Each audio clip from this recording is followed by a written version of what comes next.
Dans l'émission précédente, nous vous avons parlé de l'église du Christ scientiste, comment l'église a commencé. Nous vous avons parlé de la science chrétienne et comment elle a été découverte. Nous vous avons parlé aussi de l'origine de l'inspiration de cette science. Que la science chrétienne tire son origine de la Bible. Et Science et Santé n'était pas une deuxième Bible, mais c'était plutôt une clé qui nous aide à comprendre la Bible. Et ce livre contient des règles qui nous permettent de mettre les lois de Dieu en pratique pour résoudre les problèmes qui se posent dans notre vie. Évidemment, souvent, les gens disent, mais comment on doit utiliser 2 livres? Et on pense que 2 livres, c'est une mauvaise chose. On pense aussi que la Bible doit être étudiée comme ça, sans explication. Mais être guidé, c'est quelque chose de bon. Mary Baker a fait l'expérience dans ses découvertes des lois de Dieu et il les a appliquées dans la résolution des problèmes de la vie d'une façon pratique. Et il a laissé ces règles pour que celui-là qui veut utiliser les Écritures et utiliser l'inspiration que les Écritures contiennent, qu'il puisse utiliser la même inspiration pour pouvoir résoudre les problèmes qui se posent dans sa vie, dans la vie de sa famille et dans la vie de son environnement. Alors, les Écritures sont importantes et Science et Santé aussi est important parce qu'il nous donne des règles de la guérison spirituelle aujourd'hui. Elle n'est pas limitée à une seule église. Toutes les églises peuvent pratiquer la guérison spirituelle. Mais qu'est-ce que Mary Baker a apporté de particulier à la guérison spirituelle? Aujourd'hui, nous lisons, Jésus a guéri la belle-mère de Pierre de la fièvre. Mais la Bible est muette sur ce point-là.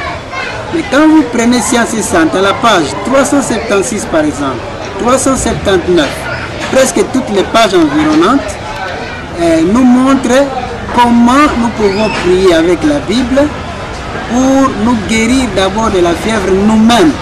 Tout commence par nous-mêmes. Nous nous guérissons d'abord et ensuite, comment nous pouvons guérir notre enfant, notre mari, notre époux, notre ami, notre famille.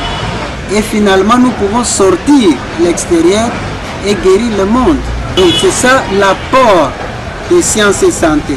Je disais que Science et Santé a pour rapport d'aider à tout le monde, quelle que soit sa confession religieuse, même s'il ne croit pas en Dieu, à tout le monde d'utiliser les règles spirituelles qui sont dans Science et Santé, en priant avec la Bible et trouver des solutions aux problèmes qui se posent dans sa propre vie d'abord.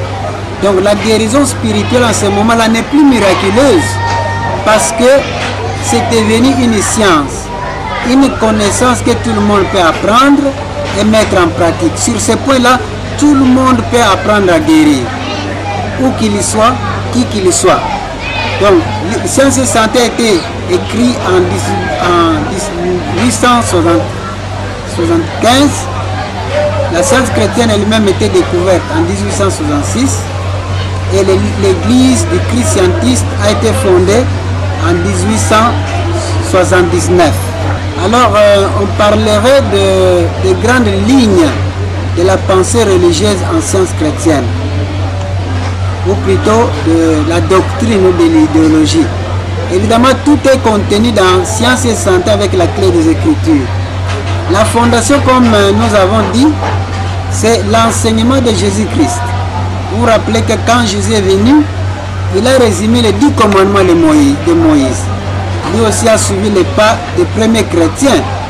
Il a résumé les 10 commandements en 2.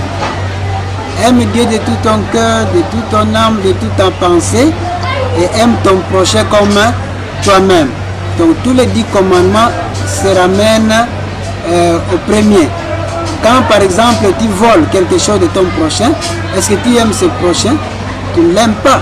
Comme tu ne l'aimes pas, tu n'as pas aimé Dieu et donc tu violes le premier commandement.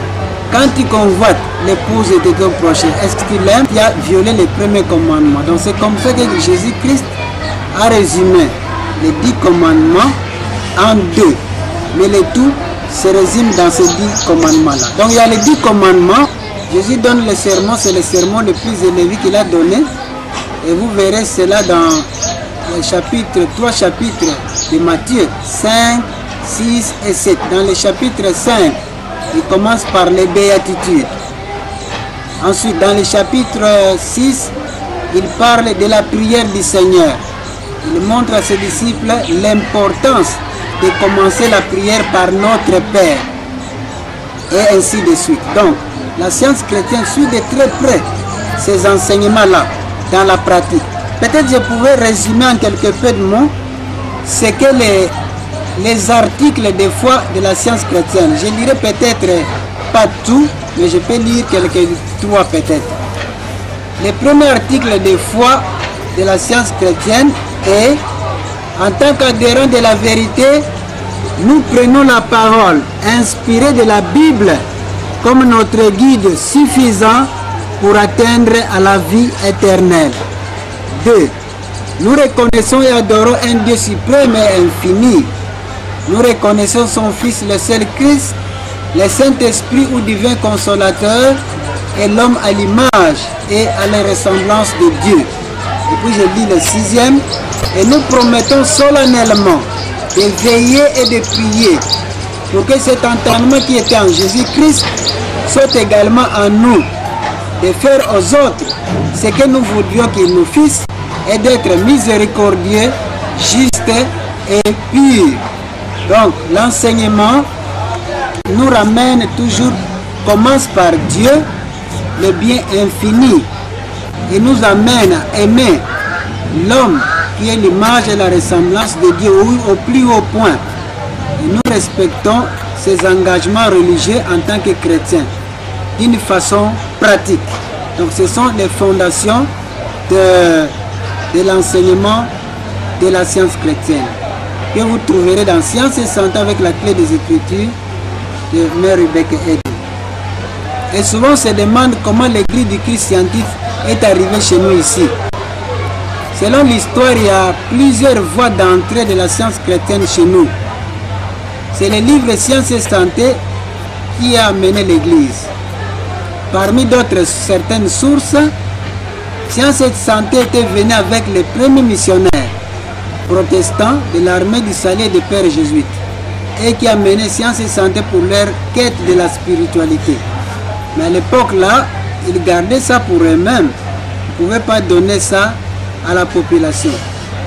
Mais il y a un jeune garçon qui voyageait vers Mbandaka dans un bateau militaire qui a rencontré des officiers belges et anglais.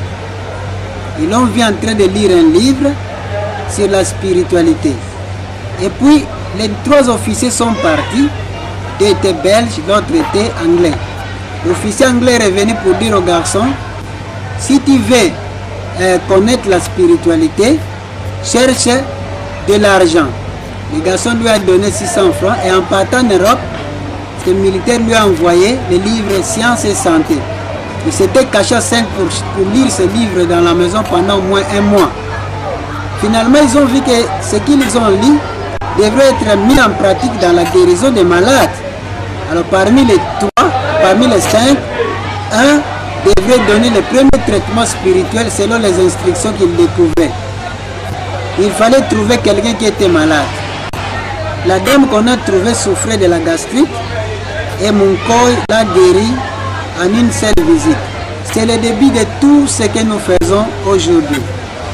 Aujourd'hui, à l'époque, les premiers scientifiques chrétiens étaient parfois arrêtés parce qu'ils guérissaient.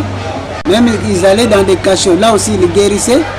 Les gens qui les arrêtaient étaient guéris et leurs familles, finalement ils venaient même à l'église